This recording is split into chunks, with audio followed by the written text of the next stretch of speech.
ঘাটে অনেক লোক ঘুরে বেড়াচ্ছে। মহেশ্বর মন্দিরেও ভক্তের ভিড়। আরো ৩-৪টি মন্দির আছে, সেগুলিতে অত ভিড় নেই। আমি মহেশ্বর মন্দিরের সামনের ঘাটেই গাঁঠরি ঝোলা রেখে স্নান করতে নামছি। এমন সময় এক সম্ভ্রান্ত যুবক আমাকে এসে বললেন যে আপনি তাড়াতাড়ি স্নান সেরে মন্দিরে না গেলে এখন আর দর্শন পাবেন না। বেলা ১২টা বাজলেই মন্দির বন্ধ হয়ে যাবে। আমি তাকে ধন্যবাদ জানিয়ে স্নান করতে নামলাম। স্নান ও তর্পণাদি সেরে এক কমণ্ডলু জল নিয়ে মন্দিরে ঢুকলাম। এখানে দেখছি দক্ষিণী ব্রাহ্মণদের দাপট বেশি। তাঁরা কোনো ভক্তকেই ২ মিনিটের বেশি মহেশ্বরের অর্চনার জন্য সময় দিচ্ছেন না। শিবলিঙ্গটি চমৎকার মসৃণ, প্রায় ২ ফুট উঁচু শিবলিঙ্গ, মাথায় একটি রূপোর সাপ। আমি ইষ্টমন্ত্র জপ করতে করতে মহেশ্বরের মাথায় জল ঢাললাম, তারপর প্রণাম করে বেরিয়ে এলাম। ঘাটে এসে দেখি সেই ভদ্রলোক আমার গাঁঠরি ও ঝোলার কাছে বসে আছেন। আমি তাকে বললাম, ছি ছি, আমার ঝোলা গাঁঠরি পাহারা দেবার জন্য এই রৌদ্রে আপনার অহেতুক বসে থাকার দরকার ছিল না। আমি পরিক্রমাবাসী, পরিধেয় আলখাল্লা, চাদর, কম্বল, ২-৪খানা বই, বড়জোর কয়েকটা রুদ্রাক্ষ ও শিবলিঙ্গ ছাড়া আর কি আছে? এ জিনিস চোরেও ছোঁবে না। তিনি বললেন, না, তার জন্য নয়, এখানে চুরি হয় না। তবে ওই যে দেখছেন মহেশ্বরের বিশাল বিশাল ষাঁড়গুলো ঘুরে বেড়াচ্ছে, ওরা শিঙে করে ঘাঁটাঘাঁটি করত, হয়তো জলেও ফেলে দিতে পারত। তাছাড়া এই মন্দিরের পেছনের মহল্লাতেই আমার বাড়ি। এখন কোনো কাজ নেই, আমি ডাক্তার। ভোপাল থেকে ডাক্তারি পাশ করে এসে বাড়িতেই চেম্বার খুলেছি। আজ বিকেলে আমার চেম্বার বন্ধ। হাতে সময় আছে, আর সময় থাকলেই আমি এই সুন্দর ঘাটে ঘুরে বেড়াতে ভালোবাসি। সে যাগ্গে, আপনি মহেশ্বরকে দর্শন করলেন, আর মহেশ্বরের প্রতিষ্ঠাত্রী দেবীজি অহল্যাবাইয়ের সমাধি মন্দির দেখবেন না? ওই তো মন্দিরের পাশেই সমাধি মন্দির দেখা যাচ্ছে। আমি বললাম, নিশ্চয়ই দেখব, তবে ২-৪ মিনিট অপেক্ষা করুন, আমি এখনই আসছি। এই বলে আমি তাড়াতাড়ি ঘাটে নামলাম। মহেশ্বর দর্শনের তাড়ায় আমি মর্তের এই শিবকন্যার উদ্দেশ্যে তর্পণ করতে ভুলে গেছিলাম। আমি ঘাটে নেমে তর্পণ করে এলাম। মহেশ্বর মন্দিরের পাশেই অহল্যাবাইয়ের সমাধি মন্দির। একতলা পাথরের বাড়ি, দরজা খোলাই আছে। ঘরের মধ্যে একটি প্রশস্ত বেদী, চিতাগ্নিতে ভস্মীভূত তাঁর মরদেহের ভস্মাবশেষের উপর এই বেদী। বেদীর উপর একটি শিবলিঙ্গ। যিনি জীবনে বোধহয় ২২ কোটি টাকা এবং মণ খানিক সোনা দান করে গেছেন জনকল্যাণ ও ধর্মকার্যে, তাঁর সমাধি মন্দির এতখানি আটপৌরে ও সাধারণ হবে ভাবতেও পারিনি। মনে বড় দুঃখ হলো। সেই ডাক্তারবাবু আমাকে জানালেন, দেবীজি অহল্যাবাইয়ের দেহান্ত হয়েছিল তাঁর এই প্রিয় মহেশ্বরেই। ভেতরে ঢুকে দেখুন, দেওয়ালে তাঁর একটি প্রতিমূর্তি খোদাই করা আছে। তাঁর ম্লান গম্ভীর মুখ, ললাটে অজস্র দুঃখ শোকের ছাপ, সর্বাঙ্গে স্তব্ধ বেদনার ছায়া। সন্নত ২ চোখে কিন্তু অপার করুণা ও মমতা যেন ঝরে পড়ছে। হাত দুখানি বুকের কাছে, বাম হাতের উপর ডান হাতটি ন্যস্ত, তাতে একটি শিবলিঙ্গ ধরে রেখেছেন। শিবগত প্রাণা এই মহীয়সী দেবী মূর্তি যেন কৃতাঞ্জলি পুটে মহেশ্বরের চরণে আরতি জানাচ্ছেন, প্রভু দক্ষিণা লও আমারে, দিবার আমার নাই কিছু গো, শুধু তুমিই আছো মোর ভাণ্ডারে। স্মারক মন্দির হতে বেরিয়ে এলাম। সেই ডাক্তারকে বললাম, আপনি এবারে আসুন, আমার নিত্যকর্ম কিছু বাকি আছে। তিনি বললেন, আপকা ভিক্ষা তো अभी तक नहीं हुआ। একটি বাড়ি দেখিয়ে বললেন, वही है देवी जी का अन्न सत्र, रोज 500 नारायण का उधर सेवा होती है। आप चलिए हमारे साथ, कोई असुविधा नहीं होगी। अन्न सत्र के पास में धर्मशाला भी है, देवी जी ने प्रतिष्ठा किए थे, उधर रात को आप ठहर सकते हैं। আমি তাকে ধন্যবাদ জানিয়ে বললাম, খানা हमारे साथ में ही है, आप बेफिक्र रहिए।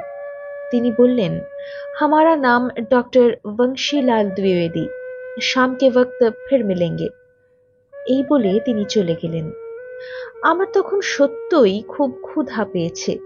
আমি নর্মদার ঘাটে গিয়ে ঝোলা থেকে কন্দমূল চিবিয়ে ক্ষুণ্ণিবৃত্তি করলাম।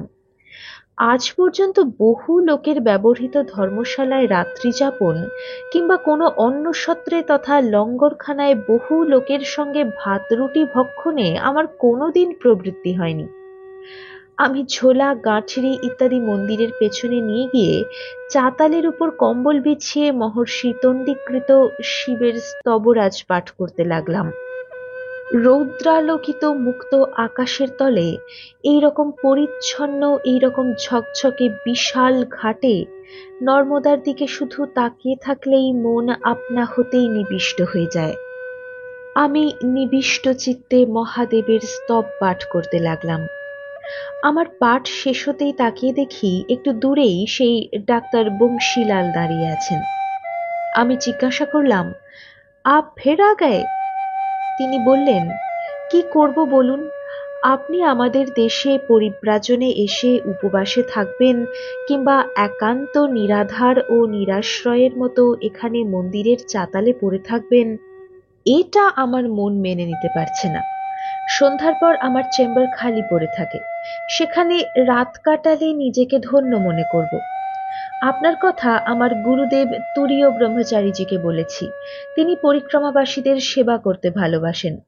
একটু দূরেই মার্কণ্ডেয় যোগাশ্রম, আমার গুরুদেবই সেই আশ্রমের অধ্যক্ষ, তিনিও আপনাকে সঙ্গে করে নিয়ে যেতে বলেছেন। আমি বললাম, মার্কণ্ডেয় যোগাশ্রম বলতে কি সেই নর্মদা রহস্যের উদ্গাতা নর্মদার মানসপুত্র মহামুনি মার্কণ্ডেয় প্রতিষ্ঠিত কোনো আশ্রমের কথা বলছেন? তিনি বললেন, না না, সেই মহামুনি মার্কণ্ডেয় নন, আমাদের পরম গুরুদেব মার্কণ্ডেয় ব্রহ্মচারীজির কথা বলছি। তিনি ছিলেন নর্মদা তটের একজন প্রসিদ্ধ হঠযোগী। তিনি গৌরীশঙ্করজির সঙ্গে নর্মদা ৩ বার পরিক্রমা করেছিলেন। পরিক্রমান্তে শেষ জীবনে এইখানে ঝোপড়া করে সমাগত সাধু সন্ন্যাসী ও গৃহী নির্বিশেষে সকলকে হঠযোগের প্রক্রিয়া শিক্ষা দিতেন। তাঁর দেহান্তের পর তাঁর প্রধান শিষ্য আমাদের গুরুজি এই যোগাশ্রম স্থাপন করেছেন। তিনি এখানে হঠযোগের ষটকর্ম ধৌতি, বস্তি, নেতি, নৌলিক্রিয়া ত্রাটক ও কপালভাতির শিক্ষা দিয়ে থাকেন। আজ মার্কণ্ডেয় ব্রহ্মচারীজির জন্মতিথি। ভোপাল, ইন্দোর প্রভৃতি স্থান হতে বহু গণ্যমান্য শিষ্য শিষ্যা আশ্রমে এসে সমবেত হয়েছেন। দেবীজির ধর্মশালায় তাদের থাকার বন্দোবস্ত করা হয়েছে। আপনি আশ্রমেরই একটি ঘরে থাকবেন গুরুজির সঙ্গে, আপনার কোনো অসুবিধা হবে না। আমি ডাক্তারের সঙ্গে কথা বলতে বলতেই মনে মনে ভাবছিলাম, এই কোলাহলের মধ্যে আমার যাওয়া ঠিক হবে কিনা। এমন সময় ডাক্তার বলে উঠলেন, ওহো গুরুজি খুদ আ গায়ে। পেছন দিকে তাকিয়ে দেখি পক্ক কেশ, পক্র শ্মশ্রু এক জটাজুটো বয়স্ক সাধু হাসি মুখে আমার দিকেই এগিয়ে আসছেন। আমি উঠে দাঁড়িয়ে তাকে অভিবাদন করতেই তিনি হরা নর্মদে বলে আমাকে জড়িয়ে ধরলেন। বললেন, आज हमारे गुरुजी का जन्म तिथि है, परिक्रमावासी को हम छोड़ेंगे थोड़ी।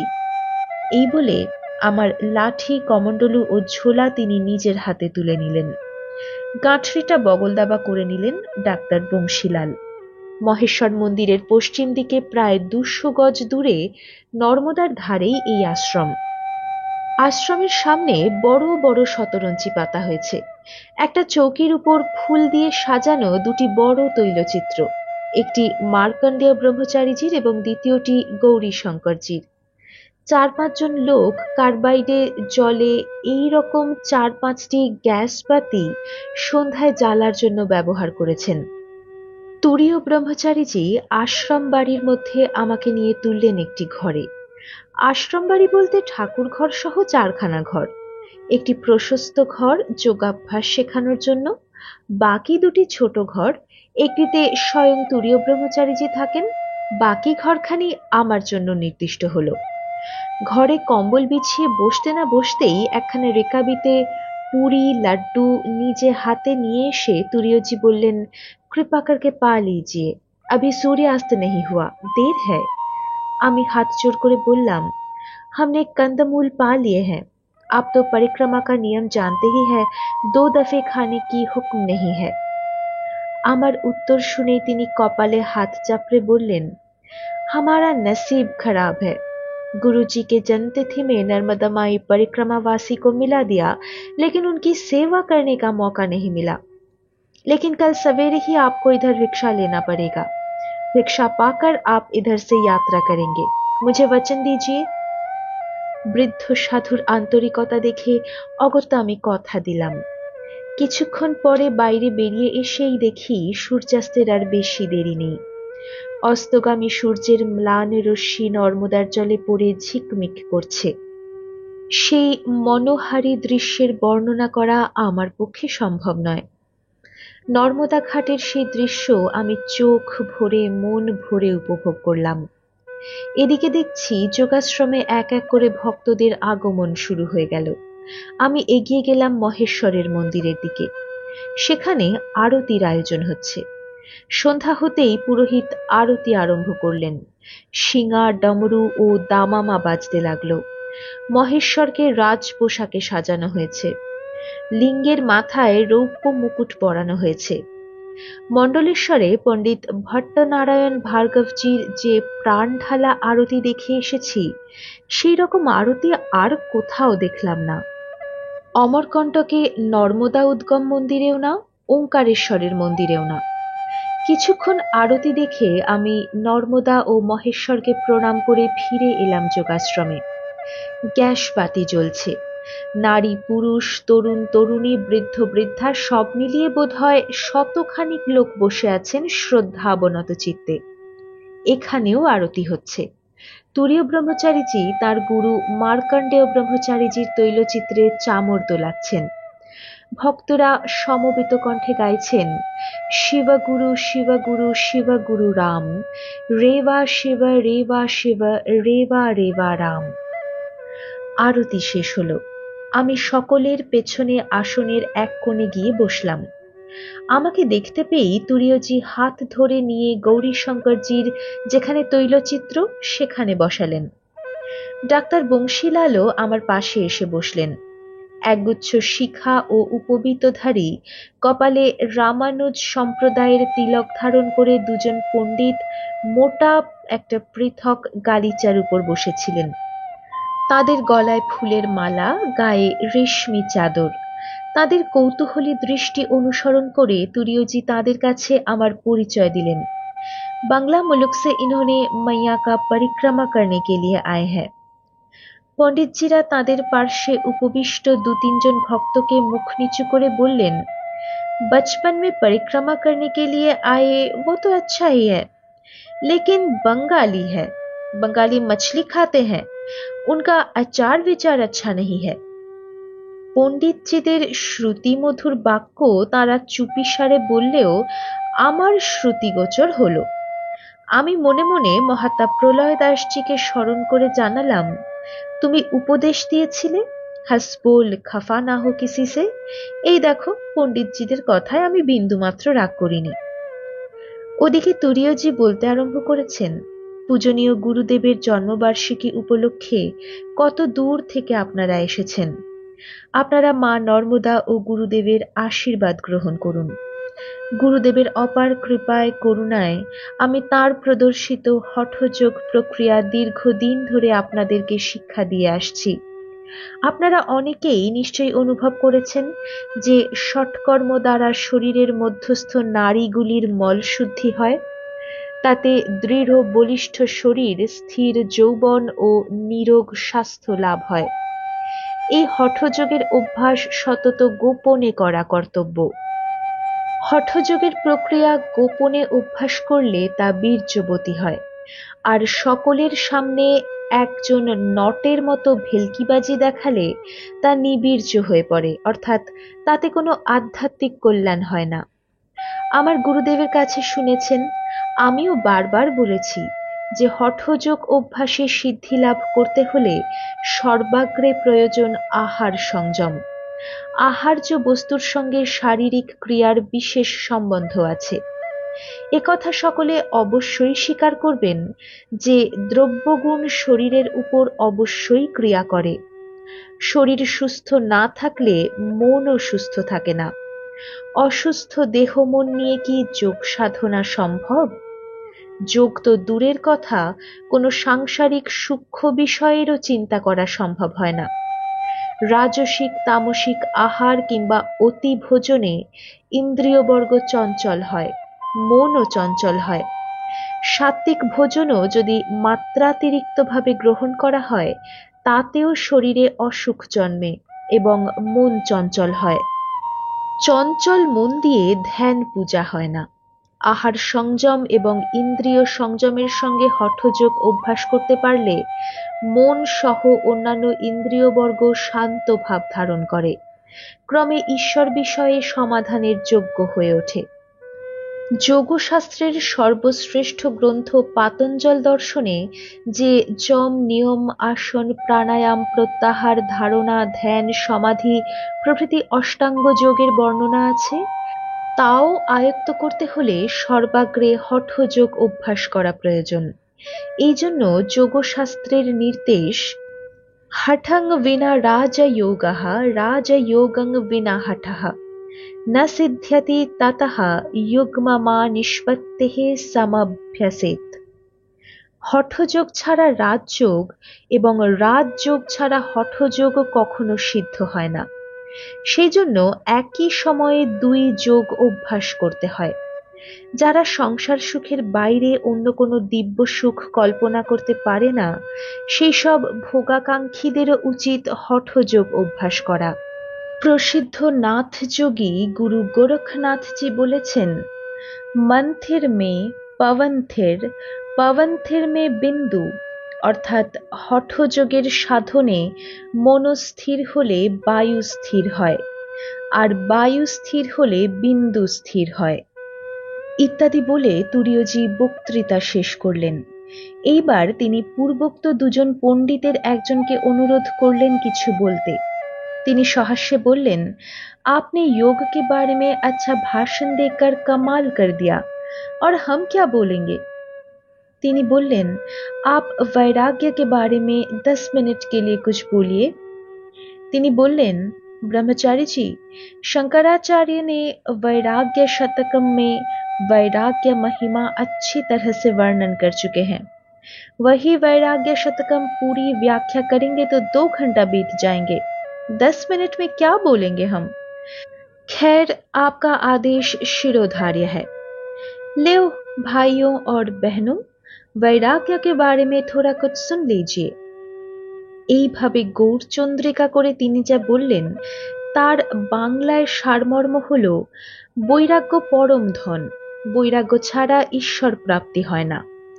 গীতাতে আছে, অর্জুন যখন শ্রীকৃষ্ণকে বললেন, মন অতি চঞ্চল এবং ইন্দ্রিয়াদির দ্বারা বিক্ষেপ উৎপাদক, আকাশস্থ বায়ুকে মুষ্টিতে আবদ্ধ করা যেমন দুঃসাধ্য, তেমনি মনকেও বিষয় বাসনা হতে নিরুদ্ধ করাও অত্যন্ত দুঃসাধ্য। তখন ভগবান তাকে উত্তর দিলেন যে মন যে দুর্নিরোধ ও চঞ্চল তাতে কোনো সন্দেহ নেই, তবুও হে কৌন্তেয়, নিত্য যোগাভ্যাসেও বৈরাগ্যের সেই মনকেও সংযত করা যায়। বৈরাগ্য বলতে বোঝায় ঐহিক ও পারলৌকিক বিষয় ভোগে বিতৃষ্ণা। বিষয় ভোগে মন লিপ্ত নিয়ে সাধনা করা যায় না। তাই আবহমান কাল থেকে তামাম হিন্দুস্তানে বৈরাগ্যের মহিমা কীর্তন করা হয়েছে। সেই জন্যই আমাদের দেশে সহস্র সহস্র সাধু সন্ন্যাসী বৈরাগ্য অবলম্বন করে, অর্থাৎ আপন প্রিয় পরিজন ত্যাগ করে গভীর অরণ্যে ও গিরিগুহায় বাস করে ভগবানের সাধনা করে চলেছেন। বৈরাগ্য অবলম্বন করতে পারলে পিছলা কোনো টান থাকে না, এক মনে ভগবানকে ডাকা যায়। বৈরাগ্যের উজ্জ্বল দৃষ্টান্ত হিসাবে আমি আপনাদের কাছে রাজা ভর্তৃহরির গল্প বলছি, শুনুন। স্কন্দ পুরাণের অবন্তী খণ্ডে তাঁর জীবন বৃত্তান্ত আছে। দেবরাজ ইন্দ্রের অংশ সম্ভূত গন্ধর্বসেন উজ্জয়িনীর রাজা ছিলেন। তার 2 পুত্র, ভর্তৃহরি ও বিক্রমাদিত্য। কন্যার নাম মৈনাবতী। গন্ধর্ব সেনের মৃত্যুর পর ভর্তৃহরি সামান্যকাল রাজত্ব করে বৈরাগ্য অবলম্বনপূর্বক পরম যোগীতে পরিণত হয়েছিলেন। রাজা ভর্তৃহরি যে কারণে গৃহত্যাগী হয়েছিলেন সেই কারণ ছিলেন এক নারী, ব্যভিচারিণী তার পত্নী। এইসব দেখে সংসারের উপর রাজার ঘোর বিতৃষ্ণা জন্মালো। রাজ্যপাট ত্যাগ করে তিনি সন্ন্যাস গ্রহণ করলেন। পূর্বেই বলেছি, সংসারে দুটি বস্তু মোহকারী, অর্থ ও নারী। মানুষ এই দুটি নিয়েই মত্ত থাকে। সংসার জীবনের আকর্ষণ এই দুটি জিনিসই মানুষকে আঘাত দেয়। পত্নীর কাছে মর্মান্তিক আঘাত পেয়ে রাজা ভর্তৃহরি রাজ্যপাট ত্যাগ করেছিলেন এবং পত্নীর সংস্রব ছিন্ন করে বৈরাগ্য অবলম্বন করেছিলেন। বৈরাগ্য অবলম্বন করেই তিনি যোগী হতে পেরেছিলেন। সন্ন্যাস গ্রহণের পর তিনি নীতি শতক, শৃঙ্গার শতক, বৈরাগ্য শতক এবং স্ফোটবাদের বিখ্যাত গ্রন্থ বাক্যপদীয় ও ভট্টিকাব্য রচনা করতে পেরেছিলেন। ভারতীয় সংস্কৃতির ভাণ্ডারে তাঁর শেষোক্ত গ্রন্থ দুটি অমর অবদান। ভর্তৃহরি রাজা হিসাবে রাজত্ব করে যতই ভোগ সুখ করুন না, একদিন না একদিন তাকে কালগ্রাসে পতিত হতে হতো। আমাদের দেশে কত রাজা এসেছেন এবং গেছেন, কিন্তু কে তাদেরকে মনে রেখেছে? কিন্তু যোগী ভর্তৃহরিকে তাঁর বাক্যপদীয়, তৎপ্রতিপাদ্য, স্ফোটবাদ এবং ভট্টিকাব্যের জন্য ভারতবাসী চিরকাল মনে রাখবে। আপনারা মনে রাখবেন, বৈরাগ্য প্রভাবেই ভর্তৃহরির মধ্যে এই প্রতিভা ও বোধির স্ফুরণ ঘটেছিল। ভোগ মানুষকে ক্রমে অন্তহীন অন্ধকারের মধ্যে ঠেলে নিয়ে যায়, কিন্তু বৈরাগ্য দেয় পরমা শান্তি। বৈরাগ্যং পরমং সুখং अलम ইতি। পণ্ডিতজির বক্তৃতা শেষ হতেই তুরীয়জি আমার হাত চেপে ধরে অনুরোধ করলেন, আপ ভি থোড়া কুছ বলিয়ে। আমি তাকে আমার অক্ষমতা জানালাম। পণ্ডিতজিও মন্তব্য করলেন, सबसे सब कुछ नहीं होता, बेचारे को क्यों परेशान करते हो। তা শুনেও তুরীয়জি বললেন, थोड़ा कुछ, 5 मिनट के लिए जो कुछ हो कहिए ना।